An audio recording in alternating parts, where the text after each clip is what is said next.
اعوذ باللہ من الشیطان الرجیم بسم اللہ الرحمن الرحیم قل اهبطوا منها جميعا فإما يأتينكم مني هدى فمن تبع هداي فلا خوف عليهم ولا هم يحزنون۔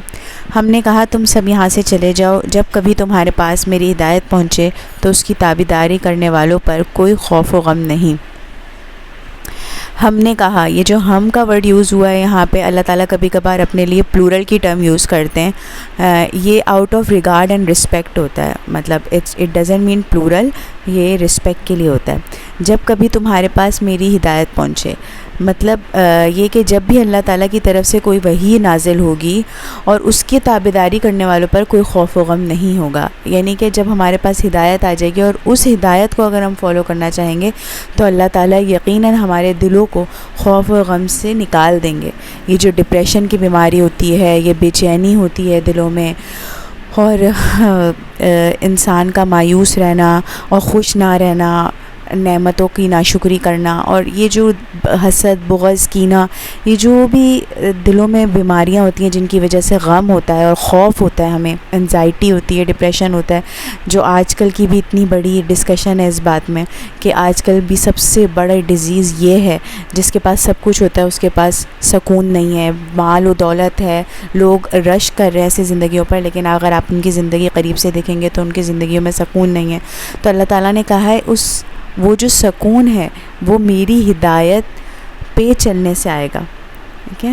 تو اکثر لوگ جو ہوتے ہیں نا، وہ ایسے لوگوں کو دیکھتے ہیں جو ایمان والے ہوتے ہیں، ایماندار ہوتے ہیں، اللہ تعالیٰ کو ماننے والے ہوتے ہیں، وہ فائنینشلی اتنا ویل آف اگر نہیں ہوتے ہیں، ان کا سمپل سا لائف اسٹائل ہوتا ہے، تو وہ بولتے ہیں کہ ان کو اللہ کو مان کے کیا مل گیا؟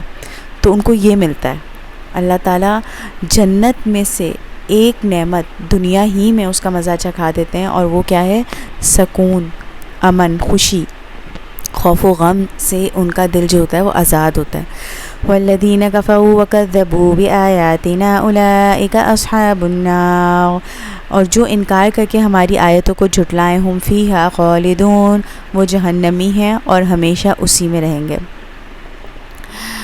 یا بنی اسرائیل اذکروا نعمتی التی انعمت علیکم واوفوا بعہدی اوف بعہدکم، اے بنی اسرائیل میری اس نعمت کو یاد کرو جو میں نے تم پر انعام کی، اور میرے عہد کو پورا کرو۔ اے بنی اسرائیل میری اس نعمت کو یاد کرو۔ کیا نعمت ہے؟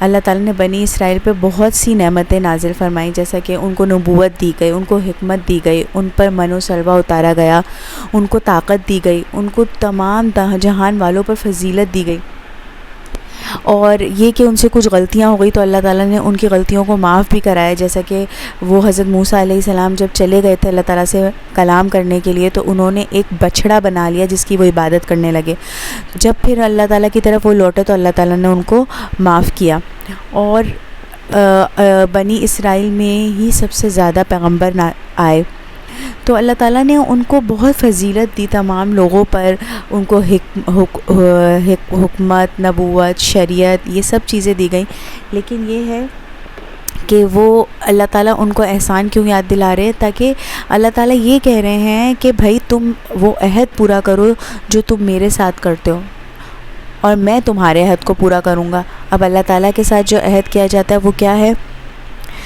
اللہ تعالیٰ کے ساتھ جو عہد کیا جاتا ہے وہ کیا ہے؟ وہ یہ ہے کہ جو بھی دیکھیں، ہم بھی اللہ تعالیٰ سے کوئی نہ کوئی عہد کرتے ہیں، کبھی نظر مانتے ہیں، کبھی کوئی ہم منت اپنے دل میں اس طرح مان لیتے ہیں کہ اگر اللہ تعالیٰ میرے ساتھ یہ ہو گیا، اگر آپ مجھے پیسے دیں گے تو میں صدقہ دوں گا، ٹھیک ہے، اگر آپ میری مدد کریں گے میں آپ کی مدد کروں گا، اگر آپ مجھے بیٹا دیں گے میں اس کو عالم بناؤں گا۔ تو ہم بھی اس طرح سے بہت سارے اللہ تعالیٰ سے وعدے کرتے ہیں جو اللہ اور ہم جانتے ہیں، تو اللہ تعالیٰ یہ بنی اسرائیل کو یاد کروا رہا ہے کہ آپ جو عہد ہم سے کرتے ہیں آپ وہ پورا کرو تو میں اپنا عہد پورا کروں گا۔ تو اللہ تعالیٰ جو اللہ تعالیٰ وعدہ کرتے ہیں، جیسا کہ اللہ تعالیٰ ہم سے بھی کہتے ہیں کہ اگر کوئی ایک قدم آئے گا تو اللہ تعالیٰ اس کے پاس 10 قدم بڑھا کر آئیں گے، اگر کوئی اللہ تعالیٰ کی راہ میں خرچ کرتا ہے تو اللہ 700 گنا بڑھا کر اس کو دیتے ہیں۔ تو یہ وعدے تب پورے ہوتے ہیں جب ہم فرسٹ اسٹیپ لیتے ہیں، اللہ کی طرف بڑھتے ہیں، اور ظاہر سی بات ہے ہمارا اسٹیپ ہماری اوقات اور حساب کے مطابق ہے، اور اللہ تعالیٰ جب ہمیں نوازتے ہیں تو وہ اللہ تعالیٰ اپنی شان کے مطابق نوازتے ہیں۔ اور مجھ ہی سے ڈرو. یعنی کہ انسان کو کیا بات اللہ کے عہد پورے کرنے سے روک رہی ہوتی ہے, اللہ کی طرف بڑھنے سے روک رہی ہوتی ہے. Peer pressure, social pressure, society ہمیں کیسے دیکھے گی. اتنے مذہبی لوگوں کو لوگ بیکورڈ سمجھتے ہیں. اگر ہم اللہ تعالیٰ کے تمام احکامات مان لیں گے تو لوگ ہمیں بیکورڈ سمجھنے لگیں گے. تو اللہ تعالیٰ پھر کیا کہہ رہے ہیں کہ مجھ سے ڈرو. وَآمِنُوا بِمَا أَنزَلْتُ مُصَدِّقًا لِمَا مَعَكُمْ وَلَا تَكُونُوا أَوَّلَ کافرین بھی, اور اس کتاب پر ایمان لاؤ جو میں نے تمہاری کتابوں کی تصدیق میں نازل فرمائی ہے. وَلَا تَشْتَرُوا بِآيَاتِي ثَمَنًا قَلِيلًا, اور اس کے ساتھ تم ہی پہلے کافر نہ بنو. وَإِيَّايَ فَاتَّقُونِ, اور میری آیتوں کو تھوڑی تھوڑی قیمتوں پر فروخت نہ کرو اور مجھ ہی سے ڈرو. تو اللہ تعالیٰ کیا فرما رہے ہیں, یہ بنی اسرائیل سے خطاب کیا جا رہا ہے, یہود کو بولا جا رہا ہے کہ وہ اس کتاب پر ایمان لائیں, یعنی کہ قرآن مجید پر ایمان لائیں جو کہ ان کی کتابوں کی تصدیق کر رہی ہے, ان کی کتابوں کو سچا بتا رہی ہے اور یہ بتا رہی ہے کہ وہ بھی اللہ تعالیٰ کی طرف سے آئی تھیں. لیکن کیا ہوا نا کہ ان لوگوں کو جب کہ حق دکھ بھی رہا تھا وہ اس پر ایمان نہیں لا پائے. کیوں؟ کیونکہ ان کی ایگو بیچ میں آ گئی. انہوں نے سوچا کہ آخری نبی دوسری امت میں سے کیسے آ سکتے ہیں, وہ عربز میں سے کیسے آ سکتے ہیں, جبکہ انبیاء تو بنی اسرائیل میں آتے ہیں. اور ان کی ایگو بیچ میں آ گئی, اس وجہ سے وہ حق کو ایکسیپٹ نہیں کر پائے. حضرت محمد صلی اللہ علیہ وسلم نے فرمایا تھا کہ اگر اہل یہود میں سے 10 عالم مجھ پر ایمان لے آئیں, 10 عالم مجھ پر ایمان لے آئے تو تمام یہود یعنی کہ تمام بنی اسرائیل مجھ پر ایمان لے آئے گی. لیکن وہ جو عالم تھے وہ کیوں ایسا نہیں کرتے تھے؟ کیونکہ ان کا سرکل تھا, لوگ ان کو مانتے تھے, لوگ ان کی باتیں سنتے تھے, ان کی بہت عزت تھی, ان کو مانا جاتا تھا, ان کے ہاتھ چومے جاتے تھے. تو اگر وہ پیغمبر کو مان لیتے تو مطلب ان کی سیٹ گئی تھی.